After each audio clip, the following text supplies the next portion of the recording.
Hello बच्चों, तो चलिए इस प्रश्न को पढ़ते हैं। मान ज्ञात कीजिए समाकलन dx बटा x गुणा x की घात 4 माइनस 1। तो यहाँ पर देखो ये समाकलन दिया हुआ है और हमें इसका मान ज्ञात करना है। तो प्रश्न में आगे बढ़ने से पहले इस प्रश्न से संबंधित जो मुख्य अवधारणा है उसकी हम चर्चा कर लेते हैं। तो देखो मुख्य अवधारणा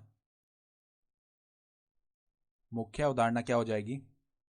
हमें देखो समाकलन का एक सूत्र पता होना चाहिए कि 1/x का जो समाकलन है x के सापेक्ष वो क्या होता है, लॉग आधार e मापांक x प्लस में समाकलन का चर c। ये सूत्र हमें पता होना चाहिए। तो अब देखो इस समाकलन को हम i के बराबर मान लेते हैं।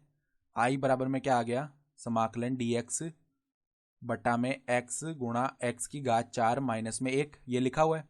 तो अब देखो ये समाकलन करने के लिए यहाँ पर हम एक प्रतिस्थापन करते हैं। माना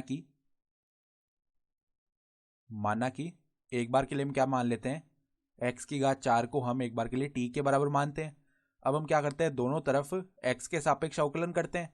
तो x की घात 4 का अवकलन क्या हो जाएगा, 4x क्यूब x के सापेक्ष, और t का अवकलन हो जाएगा dt बट्टा में dx। ठीक है, अगर हम यहाँ से x क्यूब गुणा dx का मान लिखें तो वो क्या आ जाएगा, dt बट्टा में 4।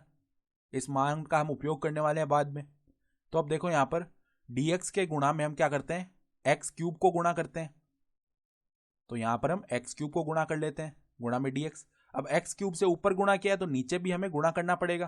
तो एक्स क्यूब जब नीचे गुणा होगा तो यहाँ पर x लिखा हुआ है तो x की घात 4 बन जाएगा, और यहाँ पर x की घात 4 माइनस 1 लिखा हुआ है। तो अब देखो एक्स क्यूब dx की जगह तो हम dt बट्टा में 4 लिख सकते हैं, और बट्टा में जो x की घात 4 लिखा हुआ है जहाँ, वहाँ हम t लिख सकते हैं। तो ये पूरा t में बन जाएगा। अब तो क्या आ जाएगा, यहाँ पर तो dt बट्टा में 4 आएगा। तो जो 1/4 है वो तो अचर है, तो ये समाकलन के बाहर आ गया। फिर देखो x की घात 4 की जगह हम t लिख सकते हैं, और यहाँ पर t माइनस 1 आ जाएगा। ठीक है, अब देखो इसको आगे कैसे लिख सकते हैं हम, 1/4 समाकलन, यहाँ पर t गुणा t माइनस 1 लिखा हुआ है तो ऊपर देखो हम ऐसे भी तो लिख सकते हैं, t माइनस 1 माइनस टी। ठीक है, या फिर इसको देखो ऐसे लिख लेते हैं, देखो t माइनस t माइनस 1।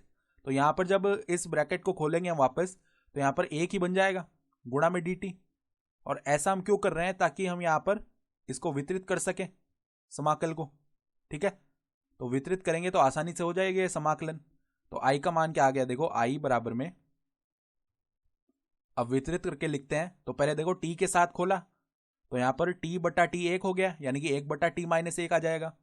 तो 1/4 तो साथ में चल ही रहा है, समाकलन dt बट्टा में t माइनस 1।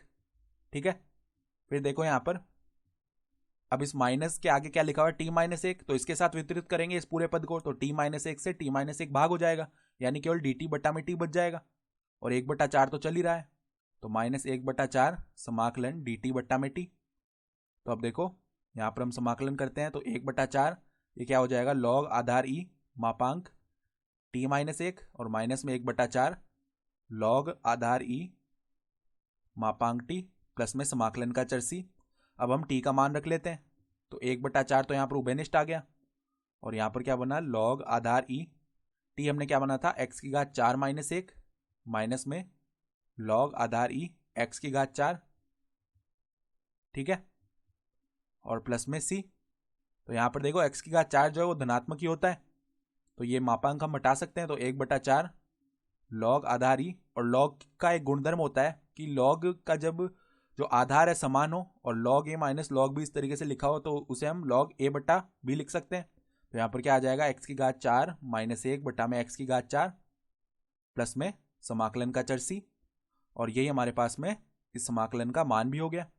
तो प्रश्न में हमें जो मान याद करने के लिए बोला गया था वो मान क्या आ गया, 1/4 गुणा लॉग आधार ई x की घात 4 माइनस 1 बटा x की घात 4 प्लस में c। तो आशा करता हूँ कि आपको यह प्रश्न समझ में आया होगा। धन्यवाद।